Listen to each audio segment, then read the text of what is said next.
The silence in the courtroom was the thickest thing Alara had ever experienced. It pressed against her eardrums, making the distant murmur of the bailiff sound like a scream trapped underwater. Her fiancé, Julian, sat beside her, his hand a warm, reassuring anchor on her arm. But the anchor felt suddenly cold, heavy, and strangely foreign. Across the polished mahogany table sat Marcus.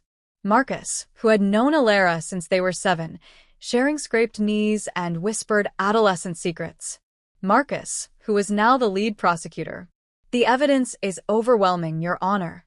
Marcus's voice cut through the quiet, sharp and precise, utterly devoid of the warm timbre Alara remembered. "We have emails, financial transfers, and sworn testimonies proving that Ms. Vance knowingly and deliberately sabotaged the launch sequence of Etheria Corp's flagship project." Alara blinked. Sabotage? She was the lead engineer. Etheria was her legacy. "Objection, Your Honor." Julian's lawyer began, but Alara barely heard him. Her gaze was locked on Marcus. He hadn't looked at her once. The memories began to flood back, not as comforting recollections, but as damning exhibits in her own trial. Marcus had been her shadow, her champion. When she pitched the risky, groundbreaking Phoenix project, the one that would make Etheria a global titan, who had cheered loudest? Marcus. Alara, this is brilliant. You're going to change the world. I'll be right here, cheering you on. He'd said that over cheap wine in her cramped first apartment. Now, she realized with a sickening lurch, he was right there. Just not where she thought he was. The trial was a slow, agonizing deconstruction of her life. Every success Alara had achieved, every moment of vulnerability she'd shared with Marcus, was twisted and presented as motive or capability. The key to the server room? Marcus had insisted on being the one to retrieve the backup security fob when Alara misplaced hers last year. Don't worry, darling, I'll take care of it. You need to focus on the code. The sudden, inexplicable drop in the safety margin calculations weeks before the supposed glitch?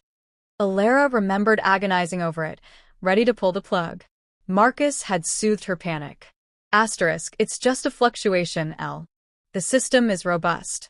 You're too close to the project. You're seeing shadows. Trust your foundational work. He hadn't been comforting her. He'd been calibrating her doubt. The most twisted piece was the relationship with Julian. Julian, her rock. Julian, who had suddenly developed an expensive taste for vintage watches and European holidays just 6 months before the sabotage. When the prosecution presented the damning bank transfer, a sum just large enough to look like insider trading profit, from an offshore account to Julian just days after the Phoenix failure, Alara felt her stomach hollow out. Julian's lawyer sputtered about coercion. Julian looked genuinely bewildered, his face pale with shock. But Marcus just stood, gathering his notes with quiet satisfaction. That night, locked in her sterile holding cell, the truth finally ripped the bandage off, revealing the depth of the rot. She remembered a conversation from months ago, months before Julian and she were even engaged. It was a late night in Marcus's dimly lit office. Alara was celebrating securing the initial funding. "You know, Alara," Marcus had murmured, swirling his scotch, his eyes dark and distant. "Sometimes the only way to truly appreciate something is to watch it burn." Alara had laughed it off then, a joke born of ego. Now, she heard the prophecy.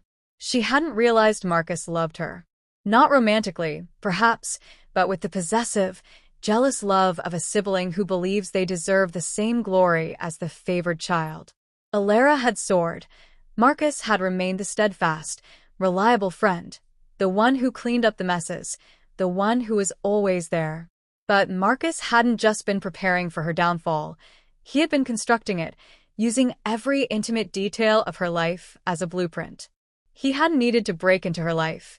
He was already inside the foundations. The trial concluded swiftly. The evidence, meticulously curated by the one person who knew precisely how to frame her, was undeniable. Guilty. As the gavel fell, Alara didn't look at Julian, who was weeping brokenly beside her. She looked straight at Marcus, who was finally meeting her gaze. His expression wasn't triumphant. It was something far colder, far more devastating, a profound, almost weary satisfaction, mingled with a terrifying shadow of grief. It was the look of a sculptor admiring his finished, perfect, and utterly ruined masterpiece. "Why, Marcus?" she whispered, the sound raw in her throat as the guards moved in. Marcus didn't raise his voice.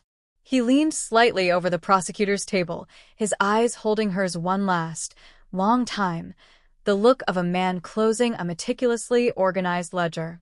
"Because, Alara," he said, his voice barely audible, the old warmth chillingly absent, "you left me behind. And I decided that if I couldn't build my own empire beside you, I would ensure that no empire stood at all." As they led her away, the vision burned behind her eyes. Marcus, the loyal friend, standing steadfastly in the wreckage, not as the architect of the explosion, but as the one person who knew precisely where to place the charges and the only one left holding the detonator. Her downfall wasn't a result of her failures. It was the ultimate, twisted act of his devotion.